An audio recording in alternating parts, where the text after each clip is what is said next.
чөлөөсөн.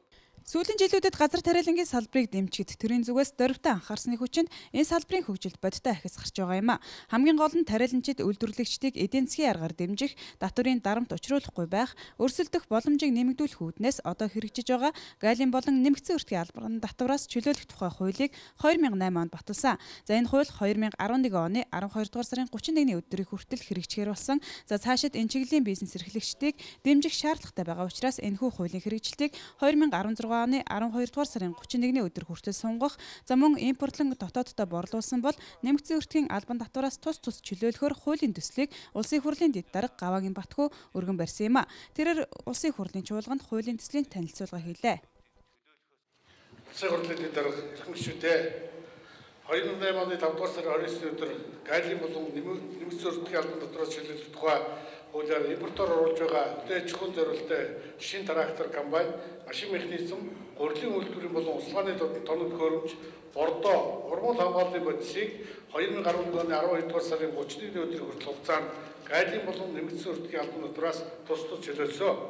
Үүний үр дүнд Татрын 3 дахь аян тариалангийн хөгжлийн үндэсний хөтөлбөр, хүнсний аюулгүй байдлын хөтөлбөр болон тариалангийн салбарт газар тариалангийн салбарт технологийн шинжилгээг нэвтрүүлсний үр дүнд 2011 оны уран сургаалтын урьдчилсан дүнгээр жилийн хэрэгцээнд буудай төмсийг 100%, хүнсний ногооны 60% дотоодын ургацаар хангах боломж бүрдсэн. Энэ хуулийн хүрээнд 2011 оны 9 дугаар сарын байдлаар импортоор оруулсан 7.2 мянган тонн эрдэс бордоо, 2.5 мянган тонн урмал хамгааллын бодис, 2.4 мянган ширхэг өндөр хүчин шатлалын болон бага уурын трактор, мөн газар тариалангийн усалгааны болон гурилын үйлдвэрийн техник тоног төхөөрөмжөнд нийт 30 орчим тэрбум төгрөгийн татврын хөнгөлөлт үзүүлсэн байна. Иймд дотоодын үйлдвэрлэлээр дэмжих, ажлын байрыг нэмэгдүүлэх, иргэдэд эрүүл ахуйн шаардлага хангасан хямд үнэтэй газар тариалангийн бүтээгдэхүүнээр хангах зорилгоор байгаль цаг уурын эрсдэлтэй нөхцөлд үйл ажиллагаа явуулж, хөрөнгө оруулалтын зардал удаан хугацаанд нөхдөг газар тариалангийн салбарыг төрөөс татвар зээлийн бодлогоор тууштай дэмжих шаардлагатай байна гэж үзэж байна.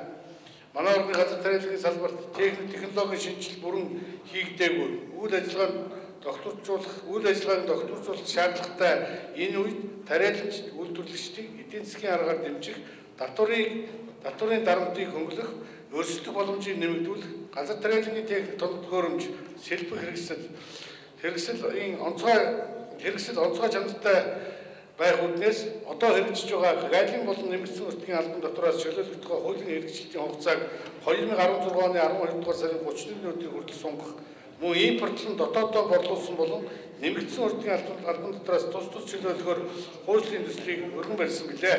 Улсын хурлын эрхэм гишүүдээ энэ санаачилсан галийн болон нэмэгдсэн өртгийн албан татвараас чөлөөлөх тухай хуулийн төслийг улсын хурлын чуулганаар хэлэлцэн шийдвэрлэхийг хүсье. Анхаарал тавьсан баярлалаа. Нэмэгдсэн өртгийн албан татвараас чөлөөлөх тухай болон галийн албан татвараас чөлөөлөх тухай хуулийн төслийг хэлэлцэх хэсэг асуудлаар санал хураахад 80% саналаар дэмжигдэж анхны хэлэлцүүлэгт бэлдүүлэхээр төсвийн байнгын хорон шилжүүллээ.